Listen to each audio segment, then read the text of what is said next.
doanya nak.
Rice Nurhafizah Putri. Hadir, Bu.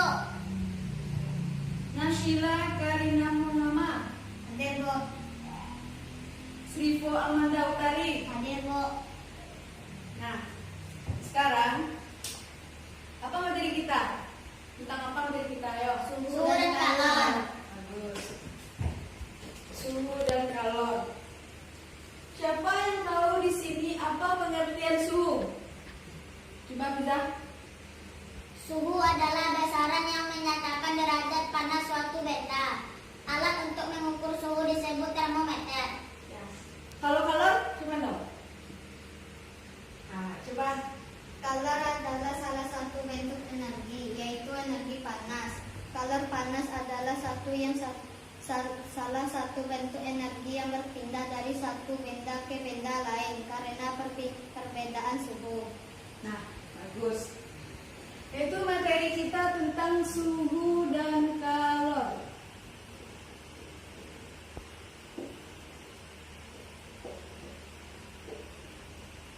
Suhu itu dasarnya menyatakan derajat panas suatu benda, yaitu diukur dengan alat termometer. Sedangkan kalor itu diukur dengan alat kalorimeter. Nah, jika suatu zat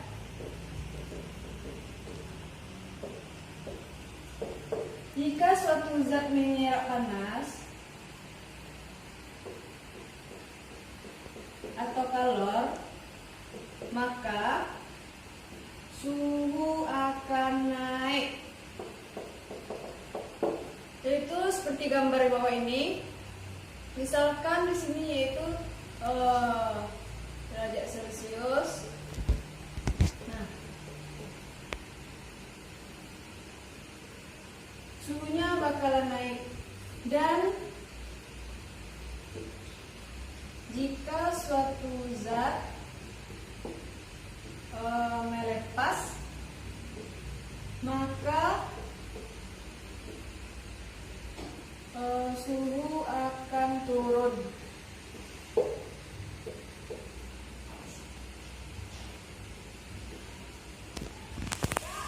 Nah, tadi itu kita telah menjelaskan, Ibu telah menjelaskan itu ada suhu dan kalor.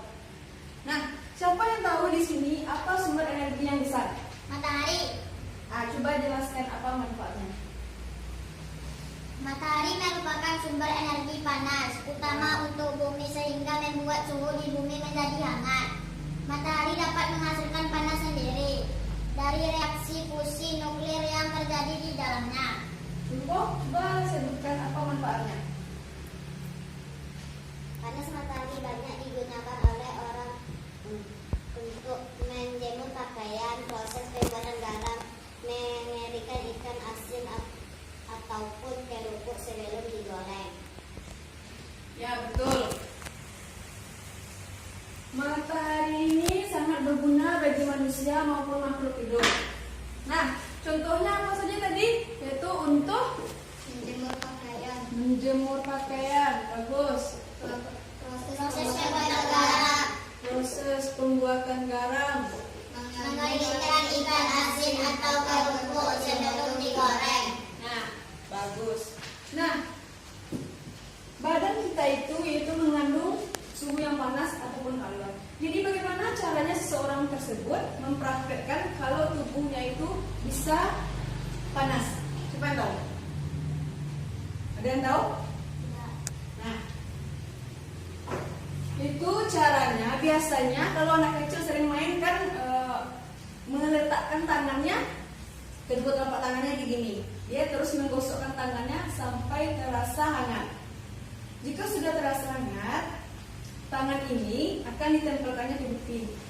Pasti akan merasakan hangat. Coba Anda cobakan sampai terasa hangat. Coba letakkan di pipi. Hangat kan? Ya, disitulah seseorang bisa mempraktekkan atau mengukur suhu tubuhnya. Nah, sekarang yaitu pembahasan kita yaitu tentang jenis perpindahan kalor. Apa aja itu anak-anak ibu? Jenis perpindahan panas. Ayo, coba lihat di halaman selanjutnya. Sebelumnya. Nah, ini.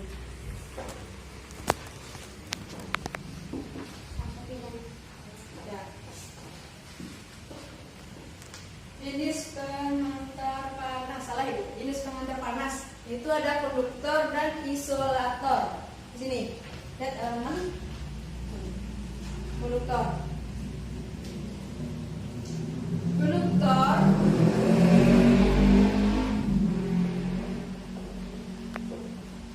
Konduktor yaitu benda yang mudah dan cepat menghantarkan panas. Coba sebutkan apa saja contoh dari konduktor tersebut. Logam yang berupa besi, baja, aluminium, tembaga, kuningan, dan nikel. Nah, betul. Selanjutnya yaitu isolator. Apa menurut isolator? Benda yang tidak dapat menghantarkan panas. tidak dapat menghantarkan panas atau sulit menghantarkan panas. Contohnya apa saja anak ibu? Kayu, plastik, kain, kertas, kaca, dan air. Nah, betul. Nah, di sini ibu akan mempraktekkan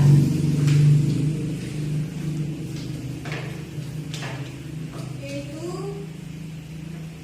sekarang kita masuk ke ini dulu ya. Ke materi tentang jenis perpindahan kalor. Jenis perpindahan ada berapa anak ibu? Ada 3. Yang pertama konduksi, yang kedua, yang ketiga radiasi. Konduksi. Nah, konduksi itu perpindahan panas tanpa disertai perpindahan zat perantara. Contohnya kayak gini.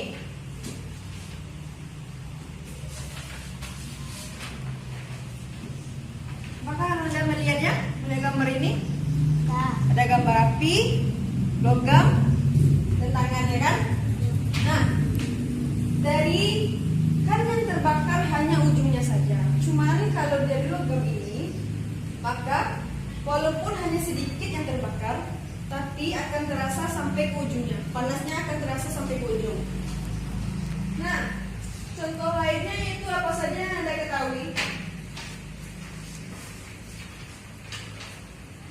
Apakah setrika termasuk konduksi? Ya. Ya, karena di dalam setrika tersebut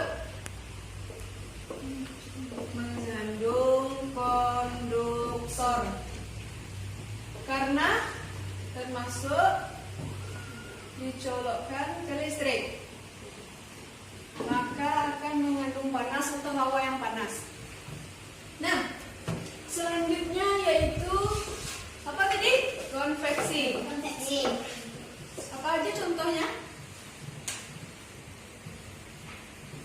Angin darat dan angin laut. Ya, benar. Nah, kalau dicontohkan dalam kehidupan sehari-hari apa yo? Misalkan ibu gambar kayak gini. Ada Kompor.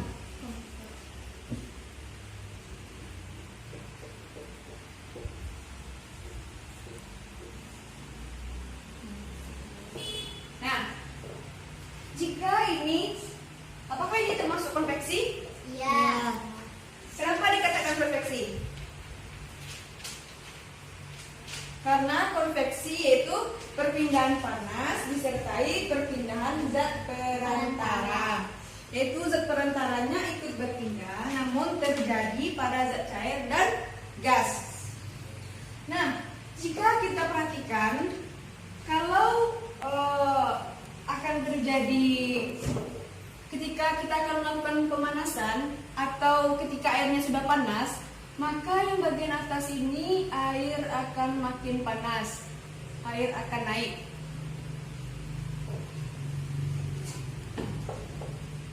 Nah, begitupun akan berproses seterusnya dan akan berputar balik. Nah, selanjutnya yaitu apa aja tadi contohnya? Ada asap gerbong pabrik yang membumbung tinggi. Ada terjadinya apa ya? Angin darat dan angin laut. Nah, selanjutnya yaitu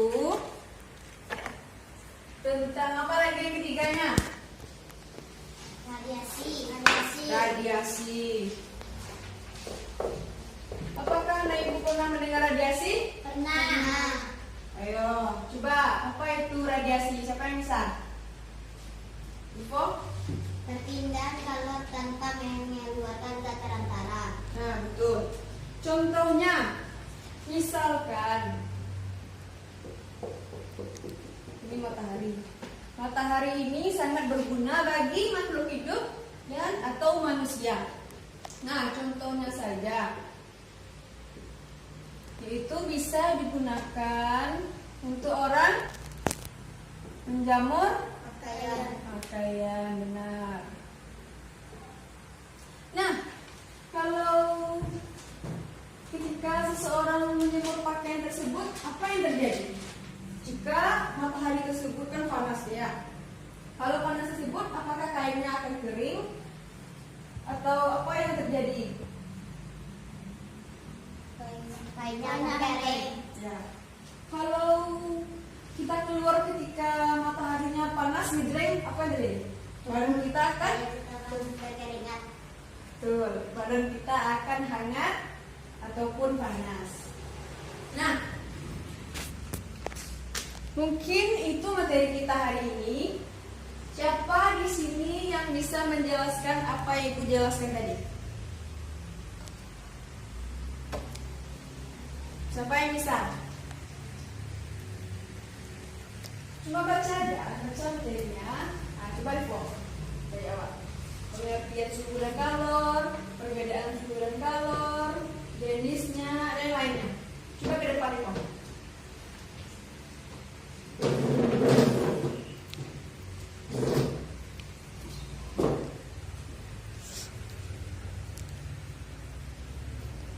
Coba baca.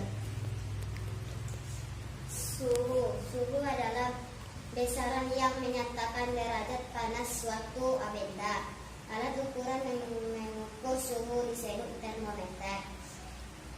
Kalor adalah salah satu bentuk energi, yaitu energi panas. Kalor atau panas adalah salah satu bentuk energi yang berpindah dari suatu benda ke benda satu benda ke benda yang lain.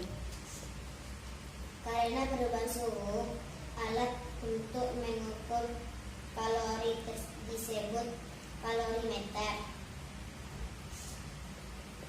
Nah, Jika satu zat menyerap panas atau kalor, maka suhu akan naik.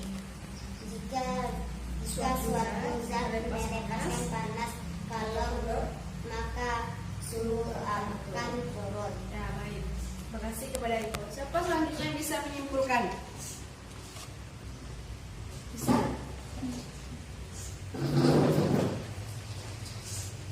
Nah, coba yang bisa, siapa yang bisa tunjuk tangannya ya. Apa alat pengukur dari suhu? Oh, Termometer. kalor? Kalorimeter. Betul. Nah, apakah anak ibu sudah paham semuanya? Paham, Bu? Apakah ada yang ditanyakan lagi? Tidak. Nah, mungkin hanya itu materi hari ini. Dikarenakan anak ibu aktif semuanya, maka ibu akan memberikan apresiasi. Terima kasih kepada Hamza, Ivo, dan Sheila. Nah, tutup lagi nak, baca doa.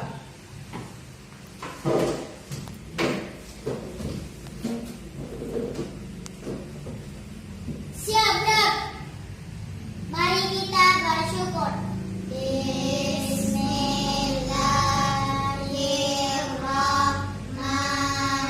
Bismillahirrahmanirrahim.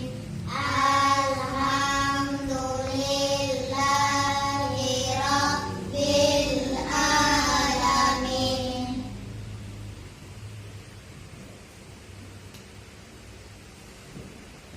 Baiklah, mungkin hanya itu materi kita hari ini. Ibu akhiri. Assalamualaikum warahmatullahi wabarakatuh. Waalaikumsalam.